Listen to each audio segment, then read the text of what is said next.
This is the Frat House Sports Show.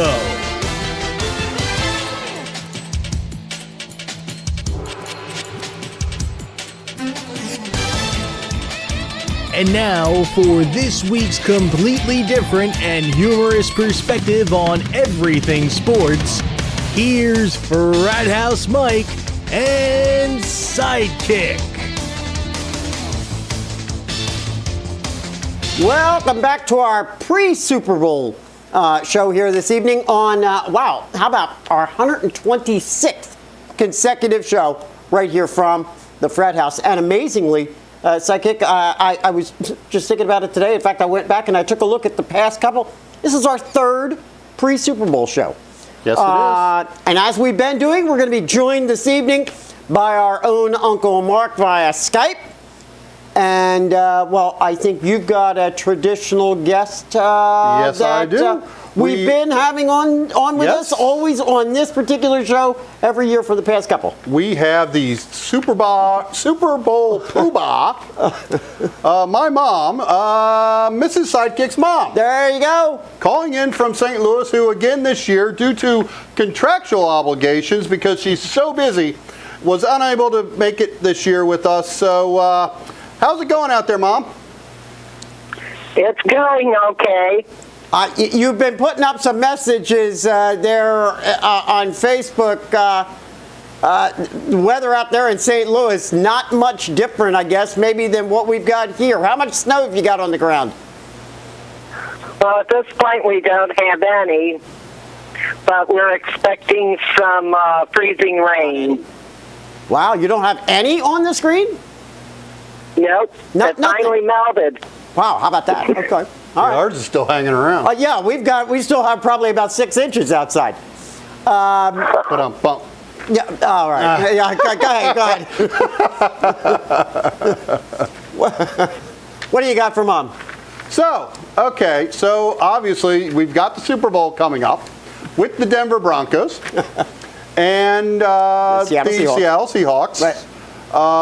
So far, your record, since we've been doing this, you picked the Giants 2 years ago, and you picked the Ravens last year, so you've been perfect so far in your Super Bowl picks.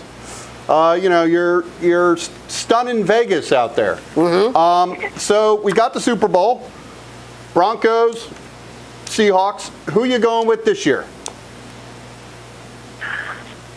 Due to family members from Denver, I'm going for the Broncos. There we go. All right.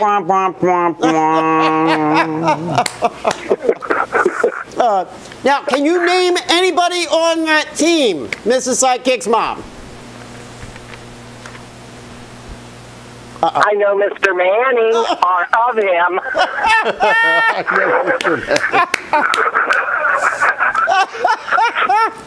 Mr. Manning,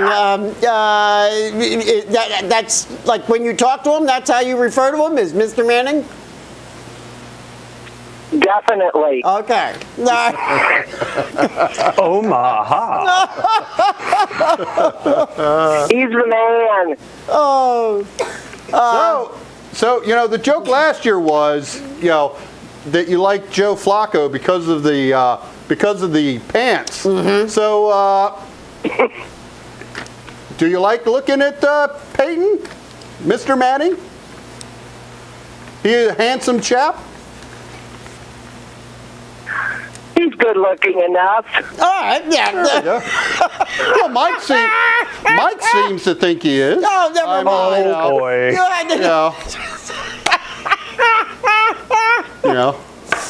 Mike loves to see him out on the field in his tights calling out Omaha. Oh, my goodness. All right. He's got a good looking dad. Oh, there you go. She knows Archie. Mr. Manning Sr., I guess, for you. Correct. All right, Mrs. Sidekick's mom, you want to give us a score? What do you think is going to be the final score? The final score? Yeah. Okay. I'm going to go with 21 for the Broncos and 14 for the Seahawks. Wow, how about that? 21-14. I like. I'd be willing to bet that that 14 would be from Marshawn Lynch. You think? No, she probably doesn't know Marshawn Lynch. Actually, Well, I only know one Seahawk. I got one more question before we go, Mom. So we know that you're Broncos and you like Mr. Manning, both of them. Maybe not the younger brother too much. But what do you think of that Richard Sherman guy from the Seahawks? He needs an attitude adjustment. Whoa! I thought you were going to say haircut. Well, that too.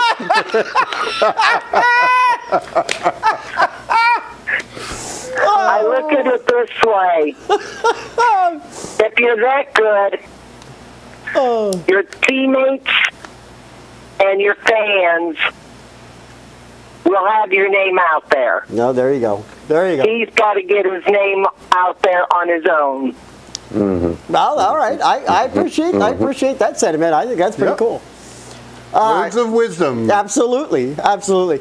Well, it's always a pleasure, Mrs. Sidekick's mom, having you here, particularly on our show right before the Super Bowl. It is always a delight, and I'll let you sign it off there. Well, before I sign it off, Go ahead.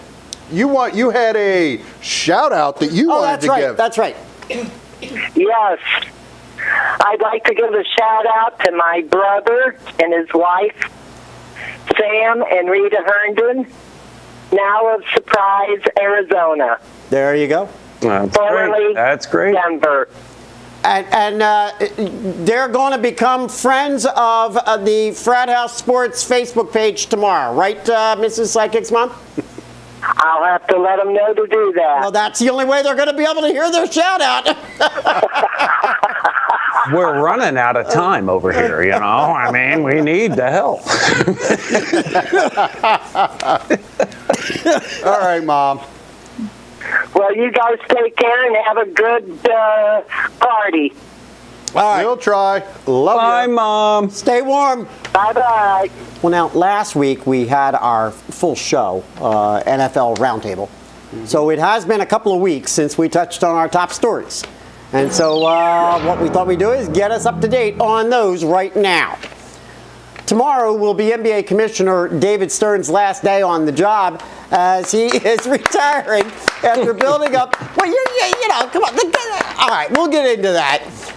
He's retiring after building up the league over the past 30 years. Owners all across the league have all weighed in with praise and accolades for Stern's marketing and building of the NBA into a multi-billion-dollar industry, ranking it right now third amongst the four major sports. One of those owners, Mark Cuban of the Dallas Mavericks, expressed his gratitude to Stern, though, with his checkbook. Cuban, who over his 14-year tenure as the owner of the Mavericks has been personally fined by the NBA more than any other owner, shelling out in excess of $1.8 million in fines. 2 weeks ago, Cuban practically challenged Stern to fine him one last time before the retiring commissioner turned out the lights. Well, last week, Cuban got his wish when the league office passed down a $100,000 fine on Cuban for confronting and directing inappropriate language towards officials following the Mavericks' 129-127 loss to the Clippers. Following the notification, Cuban tweeted out, "I couldn't let the commission go without a proper farewell. It's been a fun 14 years of trying to create change and donating to the Donut Fund." You're mocking me, aren't you? Evidence that Cuban is not the most despicable owner in the NBA, as some have attempted to characterize him. As is his custom, he matched his recent NBA fine with an additional contribution of the same amount to a charity. Consider for a moment the guy has been fined almost $2 million, and yet he's also made $2 million worth of charitable donations as well. Yeah, I think a lot of those charities are probably going to feel bad that Stern's leaving. Yeah, kidding. You gotta love, seriously. You know, the guy gets maligned a lot. I like Cuban. I don't know. Yeah, you know. Okay. It's, he's an owner. All right, let's go take a look at a hockey-related top story. On Saturday, January 18th, the Calgary Flames traveled to Rogers Arena to play the Vancouver Canucks. When Canucks head coach John Tortorella observed that their interdivision rivals were opening the game with their fourth line, generally considered the checking/fighting line, he responded in kind and got the result one might expect. At just the 2-second mark of the game, every single player on the ice was involved in a full-line, full-ice brawl that resulted in 142 penalty minutes at the 2-second mark, including 10 fighting majors and 7 game misconducts. With a reputation of his own and never one to back down, John Tortorella ended up with a 15-day NHL suspension for his visit between periods to the Flames locker room, presumably to work things out with Flames coach Bob Hartley. I got to turn this one over to our NHL analyst. Uncle Mark, is this a record for penalties at the opening of a game? Actually, I don't know, Mike. To be honest with you, I really don't know, but it really ought to be. And it's going to make for a lot of great video for a long, long time. I would think some trivia as well. You know, name the 2 teams that were involved in 142 minutes worth of penalties. You know, at the 2-second mark. Real quick, now you've read a little bit on this one as well. Tortorella has indicated that he felt justified in indicating that, hey, he went after it because, hey, Hartley started his fourth line. You don't start a game with your fourth line. Anything to that, or what do you think was going on? Was there a little gamesmanship going on here?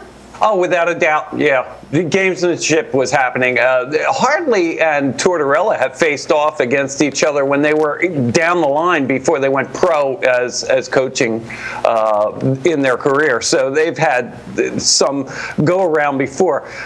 This was absolutely just, I like Hartley. We know what Tortorella is, and if he were insurance, he is never limited tort. He's full tort. You got that one. And absolutely, this made for a lot of crazy histrionics and nincompoopery, if that is a word. But wow, yeah, this is going to live on in the journals of hockey lore. Well, isn't this the culture of hockey? We're coming to the culture. Yeah, well, you got some active culture right there. You know? Well, yeah, listen, consider though for a moment, as you're pointing out though, you're saying the culture, aren't we in fact kind of almost mocking it? I mean, we're laughing at it. We're thinking it's hysterical. We're thinking it's amusing. 142 minutes in the first 2 seconds of a game. Yep. I mean, in some respects, by virtue of mocking it, we are actually kind of discounting it a bit. Yeah, well, and if I may, Calgary and Vancouver, you're talking to Canadian clubs, so that's old original to hockey, right? Your Canadian clubs are going at each other, so you add that in, and you're right. I mean, at 2 seconds, literally, we drop the puck and we drop our gloves. You got it. Well, you know what they say. I went to a fight and a hockey game broke out. Yeah, so, really. You know, you got it. That's an old comment, though. And see, that's not where hockey we thought was in the 21st or 21st century, right? Yeah, but who puts their fourth line up first? Come on. I agree. That's not just cool, man. All right, listen, that's not the end. That's the end of our top stories, but that's not the end of our hockey talk. No, in fact, on this pre-Super Bowl show, we're getting started with... we're just going to get started with our NHL chat. Brought to you by our friends down in Baltimore at Herb FM Sports Radio. All right, make sure you get over there and check them out. They have been working with us on Saturday mornings, and you want to get over there and check them out. I'll be putting up their schedule this week. And that brings us to our hat trick segment with our own Uncle Mark. Uncle Mark, what do you got for us this week? I think we're looking at the Olympics coming up here next week. Is that right? Yeah, we got upcoming week to the Olympics. I'm rocking it old school over here, wearing my old John Madden jersey from the New Jersey Devils. Yeah, we do. We've got the upcoming week for the Olympics and a compressed series of games now over the next 10 days for the NHL. You're going to have 70 games played in about 10 days, so it's an average of 7 games a night going forward. Because you figure under normal conditions, weekends. They would have an all-star break that would pretty much encompass 4-day break, 5-day break at the most. In this case, we're going 10, 11 days. When they come back, interestingly enough, the league is going to be facing down their trade deadline, which occurs on March 5. So while a lot of the players are on break or otherwise, across the ocean in Sochi, GM offices and front offices are going to be busy looking at what they're going to do. Are we going to trim roster? Are we going to keep people? Who's unrestricted? Who is a restricted agent? Where do we stand? Do we have a chance of making a postseason run? The Olympics are going to be fun, and we'll talk about those going forward. But really, this week coming up to the Olympics is more important to the clubs of the NHL than it is to the players, even that are respectively going across seas to play. Well, and as you point out, the interesting thing is that while, we're sitting here on January 30th, and one would say, well, March 5th, the trade deadline March 5th, that's quite a ways off. But as you point out, there's not much playing time in between then and now. No, without a doubt. And, to make this simple, because we've expanded, of course, the East and the West into new alignment. But let's look real quick at 5 teams that used to be what was considered the East, and that would be like Pittsburgh, New York Rangers, the Devils, the Flyers, the Islanders. That's the old group we used to know. And we've got unrestricted free agents in Pittsburgh that are going to affect them next year. They actually stand a good chance with the likes of Jussi Jokinen and Thomas Vokoun and Brooks Orpik to make a run at the Cup. The Rangers, too, they're in the bubble right now. They're in the conversation. They're about ready to lose at the end of the year Ryan Callahan, their captain, Dan Girardi, Dan Carcillo. They dropped a ton of money in King Henrik in the pipes to keep him at almost $60 million over the next 6 years. So are they going to buy out Rick Nash? These are big names out there going to free agency in March that teams have to make a determination. Are we going to keep them? Are we going to try and find flex room? Are we going to buy them out?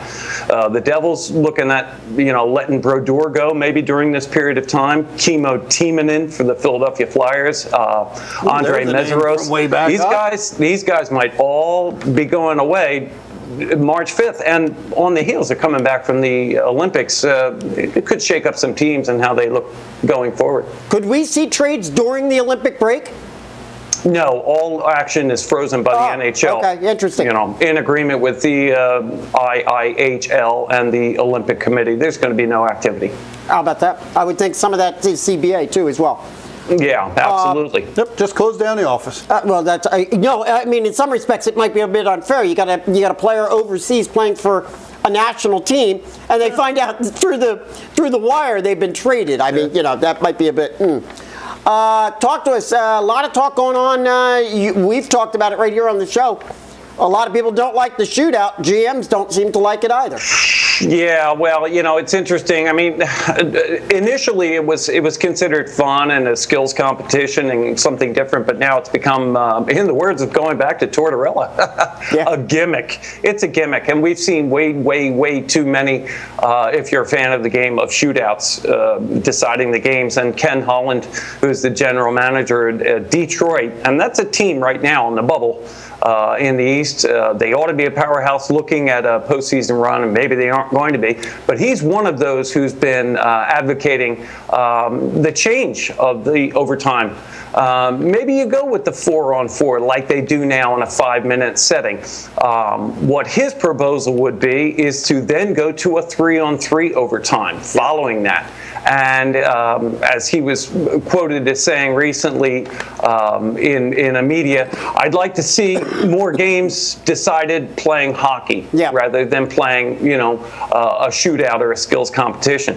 And I couldn't agree more. I mean, we said it before on the show, the players aren't happy. Most times the teams aren't happy.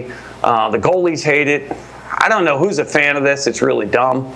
Yep. I don't know what you all think, but come on. Well, listen, I'm in favor. I don't know whether a 3-on-3 would work, but at least they're trying to address, as we pointed out, I don't think anybody's really in favor of the shootout. At least they're trying to address that or not. I'm not sure if 3-on-3 is exactly the way to go. Well, I've been on record as saying I prefer the drive-by versus the shootout. Oh, there you go. So, listen, I for one was okay with the tie, and you just recorded as a tie. Each team gets 1 point, but yeah, that's I agree with that. I'm all right with that. But okay, I got it. Some things happening out in Phoenix. Yeah, funny thing. I mean, the Phoenix Coyotes, they cannot sell out. They have a reasonably good score of success this year in the West, and they're a bubble team too. Post Olympics, we'll see if they can keep marching. They stand a good chance of postseason action. But they're looking to change their name. They voted. They've ratified. It's going to happen beginning in 2014 and 15. They will no longer be the Phoenix Coyotes. They're taking on the whole name of the state, and they're trying to invite everybody in. If you like your Coyotes in Flagstaff, you're invited to. They're going to be the Arizona Coyotes.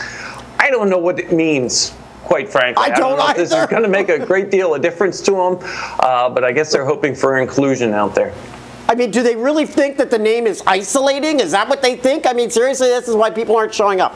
Well, that's the thing. I mean, you got Glendale, you got Phoenix, you got Flagstaff, you got those are probably the three biggest names, right? In Arizona.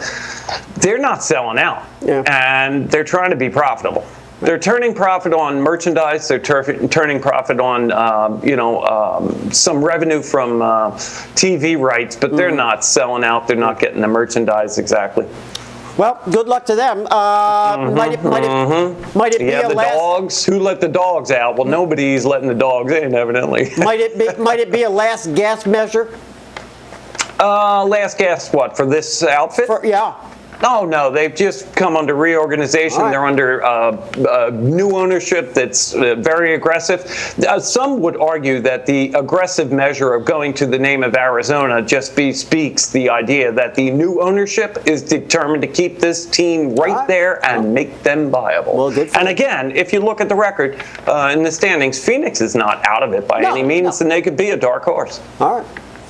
All right, well, like I said, good luck with them. Yeah, absolutely. Boo! All right, there's our hat trick segment for this week. Again, make sure you get over and tune in to Herb FM Sports over on the internet at www.herbfm.com.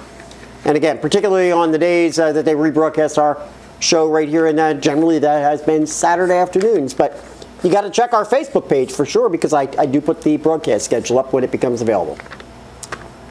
All right.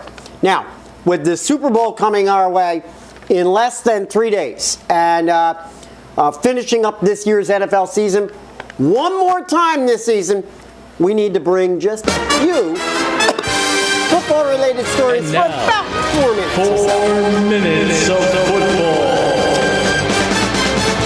Alrighty, well, listen, much has been made, in the past couple of days, of the Seahawks' 6th-ranked running back, Marshawn Lynch, and his reluctance in appearing and speaking with the media during the annual NFL Carnival called Media Day.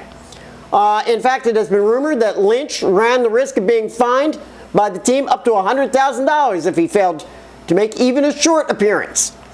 Lynch ultimately did make a 6-plus minute appearance. Numbskulls, I'm broadcasting.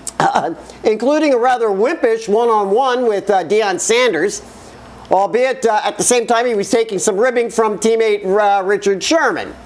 Fact of the matter is, Lynch just isn't comfortable being public in that manner. In a taped interview that aired on Wednesday on the NFL Network, Lynch admitted that the only reason he was doing the interview was fear of being fined, and noted that Seahawks fans don't care if he gives interviews or not. And right he is. It's obvious that he's simply not comfortable doing them. So, following that interview, by the way, on NFL Network, Michael Irvin even observed that it, quote, made me feel uncomfortable watching him be uncomfortable. Everybody just ought to leave the guy alone. Yes, huh? Yeah, I mean, I do understand a little bit about the obligation, media day, and have the guys out there and stuff like that. But, I don't, if a guy's not comfortable, it's not his thing. It's not his thing. Yeah, he goes out there, he talks for 6 minutes, answers some questions, and then he goes. It's not like an autograph signing where people are standing in line for hours, paying money to get an autograph. You know what I mean? Absolutely. Come on, poor guy. He had a mouth full of Skittles. Why are we getting on him? Come on, man. All right. For only the second time in his 5-year career, Broncos running back Knowshon Moreno played a full 16-game schedule and had his most productive year this year as the league's 12th-ranked rusher with 1,038 yards, 10 touchdowns on the ground, and 3 in the air. Now comes word that Moreno, who will be a free agent in this offseason, may not be a Bronco next season.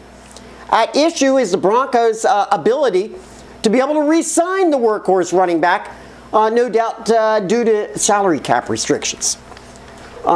Frankly, to me, incredible to think that the Broncos, who have not been terribly strong at the running back position in prior seasons to this one, would just let their real rushing threat walk away and rebuild their ground game around second-year player Montee Ball. Perfect example, gentlemen, of economics at its best. We're going to keep all the receivers like Demaryius Thomas, who's also a free agent, sacrifice a 1,000-yard runner. Incredible. Yeah, considering, he's a sorry receiver. Well, three touchdowns.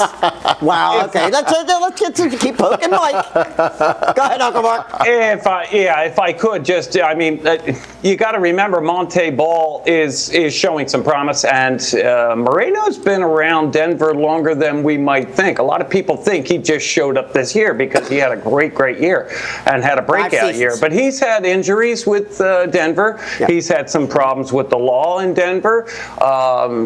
The fact that he's a free agent indicates he's had time there. And they were calling him no-show Moreno for quite a few years out there in Denver. So at the same time that we want to say, oh my God, look at what this guy's done. How do we let him go? You got to remember those guys in Denver and some of those fans in Denver have been saying, well, he has been hanging around a while. It's about time he showed up. Right. Well, and they also apparently took note of what happened to last year's phenom, Mr. Flacco. Let's go. This guy wins the Super Bowl. $120 million. Let's give him $120 million. How'd that pan out? Yeah, right. So Yeah. All right, lastly, as if taken directly from our roundtable show from last week, Broncos place kicker Matt Prater expressed his concern for the future of the kicker in the NFL. Quote, one day I'm sure they're going to get kickers out of the game completely in the direction it looks like they're going right now. The extra point thing is out of my control. I don't mind kicking them myself. There are some stressful extra points there sometimes, like to tie the game at the end, where if you make it, they expect, it's an extra point. You should make that. But if you miss it, everyone's all over you. Well, we can expect, as has been the tradition, that the 2014 class to the Pro Football Hall of Fame will be announced on Saturday. On the ballot this year is one place kicker, Morten Andersen, and one punter, Ray Guy. Morten Andersen weighed in this week as well, saying, quote, I think that the time is right. I think kickers have been at the forefront for the last number of years, playing at a high level. More games than ever are being decided by 3 points or less. The position is relevant. Currently, the only place kicker in the Hall of Fame is Jan Stenerud. And I say let's get another in there this weekend. Although, gentlemen, I don't think we're going to see two. I don't think you're going to see both Anderson and Ray Guy get in. What would be the odds that we would put two kickers in when we haven't put but one in so far the entire time, huh? Well, I say we put two in and then get rid of the positions altogether. Absolutely right. You said it, Sidekick. I couldn't agree with you more. And I was sitting up here, tongue firmly in cheek, saying exactly the same thing. That's what we're going to do. Tell you what, elevate those guys into the HOF, and then, by the way, we're not going to have it anymore. As a consolation, we're gonna unprecedented. We're gonna put two guys in, and then we're gonna get rid of the position. Yeah, exactly. But seriously, I don't think we're going to see two. I would suspect that Guy will probably get in finally. Morten Andersen, I'm not sure how many times he's been on the ballot, but probably waits another year, I would think. Huh? Yeah, possibly. I'll be honest with you. Do you think the kicker position's really ever going to be removed from the game? I don't see it being excised. I'm not sure about that. We talked about it last week. That's what it comes down to. The extra point is the thing that got everybody in a lather. That's my take. No, I'm not sure. And there's ways to get around that. You know, my take on it, I think Morton Anderson would have a better shot than a punter. Right. You know what? I mean, you know what? What does a punter? Yeah, but Ray Guy, there's a lot of history there. And I'm not taking anything away from Ray Guy, but you know, you're talking about a guy like Morton Anderson who's scoring points versus a guy who's just pinning offenses. You know. All right, well, we'll see how it goes because we'll have the class announced on Saturday right before the Super Bowl, the day before anyhow. Mm-hmm. All right, well, here we go. Just one game to look at this week and only one more game for all of us here to pick. And our picks all season long have been brought to you by our friends Carl and Jim over at CLW83.com. Be sure to get over there and check out their network. Do I need to introduce it? Okay, I will just for the fun of it. We've got the number one seed in the AFC, the Seattle Seahawks, playing the Denver Broncos, number one seed in the AFC. 6:30, Super Bowl 48 on Sunday. Now, let's get it straight. There is no need to itemize how these two number one seeds got to where they are, so I'm just going to turn it right over to you guys. Make your picks and why you think it's going to go the way you think it's going to go, and maybe even a score. Uncle Mark, I'm going to kick it off with you. Uncle Mark? There it is. Up. You say it? Whoop, there it is. There it is. You just became my personal All right, hero. that's my pick. Now, why am I going there? Because honestly, I think this guy that I'm holding up here, this Russell Wilson guy, just might have a little bit of magic that the drop-back quarterback Peyton Manning doesn't. Also, you got to like Marshawn Lynch. This is going to be a tremendous ground and pound. That is their ends and means. Defensively, I think they match up well. They do have a good stop-run defense, so they are probably going to give Moreno a bit more than the Broncos can run against. I'm going with them. Score 24-21. I like Seattle at the end, and it might be a kicker that makes the difference. How about that? Well, I mean, really? Do we know where I'm going with this one? Yeah, really.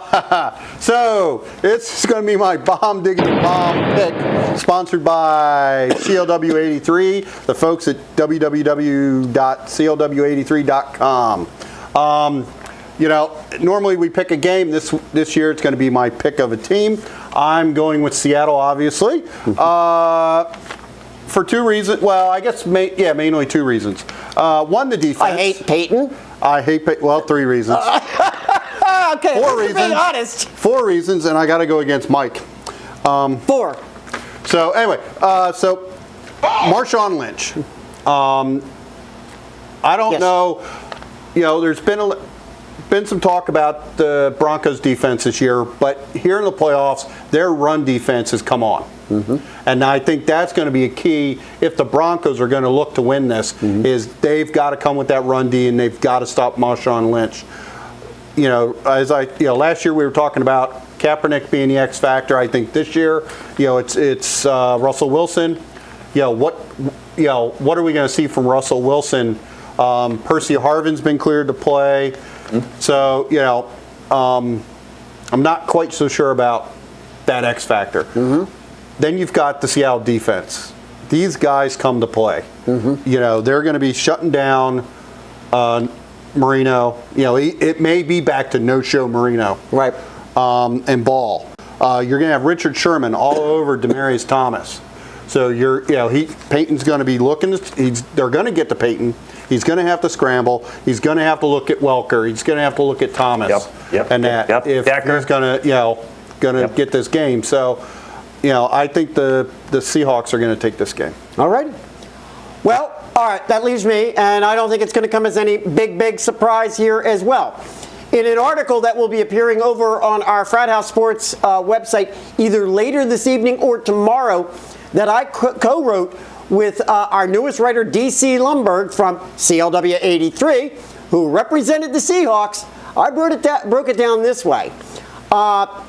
in the running back department, I'm going to give a slight edge to Marshawn Lynch and the Seahawks.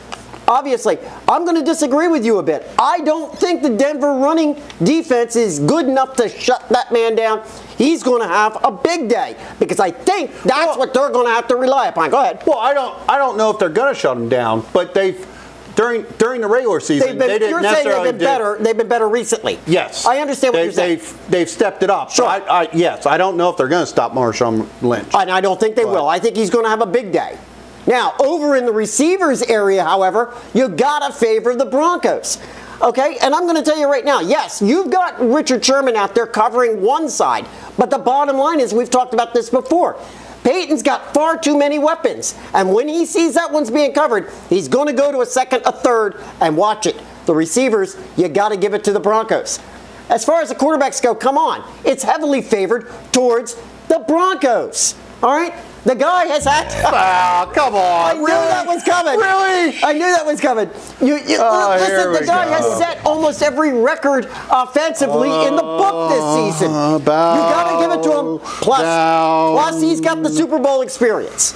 Now, defenses... Oh, yeah. He's got experience, all right.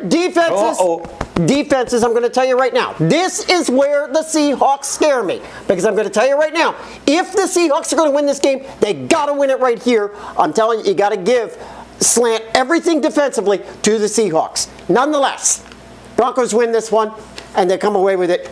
21-17 is my predict on the score. What was your sidekick? I didn't hear it. What's your predict? I didn't predict the score. Well, give us one. Help us out here.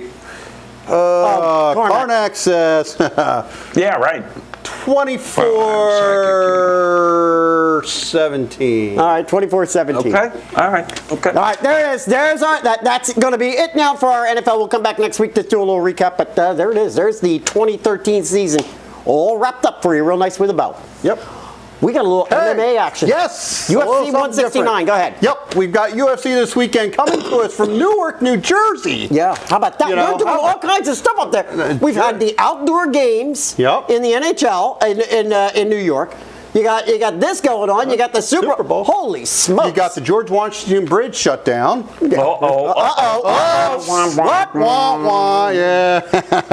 So we've got UFC 169 coming to us this weekend from New Jersey, which we have the bantamweight title match between champion Renan Barral, who is 33-1, against Uriah Faber, the California kid, who's 30-6. They've met previously in UFC 149, where Barral scored a unanimous decision over Faber. So at that point, Barral was the interim champion. And now he is the actual full-fledged undisputed champion. The other main event, or I guess the co-main event, is the featherweight title. Returning from last year when we did this show, we were talking about Jose Aldo. Was on it and making a return appearance for our pre-Super Bowl show. Jose Aldo again, the featherweight champion, going up against Lamas. Aldo is 23-1 and Lamas is 13-2. And then the other good match is going to be a heavyweight battle between Frank Mir and Alistair Overeem. Interestingly enough, Alistair Overeem's last win was against Brock Lesnar over 2 years ago. He has lost 2 matches since then, so he's trying to get things back on track so he can be in the heavyweight title picture. So, and that's the 3 big matches for this pay-per-view this Saturday night. Yep. Yes. All right, there you go. All right, real quick before we get out of here, let's go take one last time this season. We'll take a look at our postseason Frat House Sports Fantasy Playoff League. Well, I guess we've all kind of conceded, right? We got to give it to our buddy Mick down in the land down under. Yes, Mick is a first timer to fantasy football. He has never played fantasy football before. Yep. And he is from Australia, and he is kicking everybody's butt, and is going to, regardless of how it comes out. As you can see, he's already correctly picked the Super Bowl teams. He did. In week 1. In week 1, all of his players were picked. Yep. So He has not changed his roster. So we'll come back. We'll give you an official congrats next week, Mick, but we're giving you one right now. So congratulations to you. We've already kind of conceded. And also, what we're talking about next week and showing, are we going to have the final season tallies next week? For our picks? Yes, we will. You've won that. You've won that.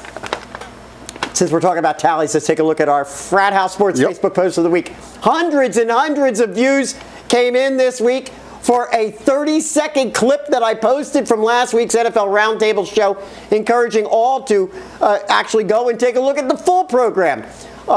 Terrific, hundreds, 350 views on that. Fantastic. Thank you very, very much. You can participate just like these folks do. You just got to get over, make sure you like our Facebook page, Frat House Sports. All right, give it a like. All right, and then you can participate as well. Put up posts, send us messages, whatever. Yep. All right, last but not least, make sure you get over. And we've really had a lot of activity over on our Frat House Sports webpage, frathousesports.net. We got all kinds of new gizmos going on. We got a little countdown going on there to the Super Bowl. We got a poll going on. Who do you think's going to win? You know, we got all kinds of neat stuff and updated content as well. So make sure you get over and check that out. We're trying to keep it fresh all the time. All right, and we're going to keep it fresh. We're going to be keeping it fresh next week as we start to transition into whole new seasons. How do you like that one? Because football will be behind us, and we got to start looking forward to what? Baseball and NASCAR and things like that. All right, there we go. Many thanks to Sidekick and to our Uncle Mark for being with us tonight. Many thanks to all of you for checking us out. One more thing I'm going to ask you to do. You got to keep us real. You got to keep us live. You got to keep us going. We'll see you next week.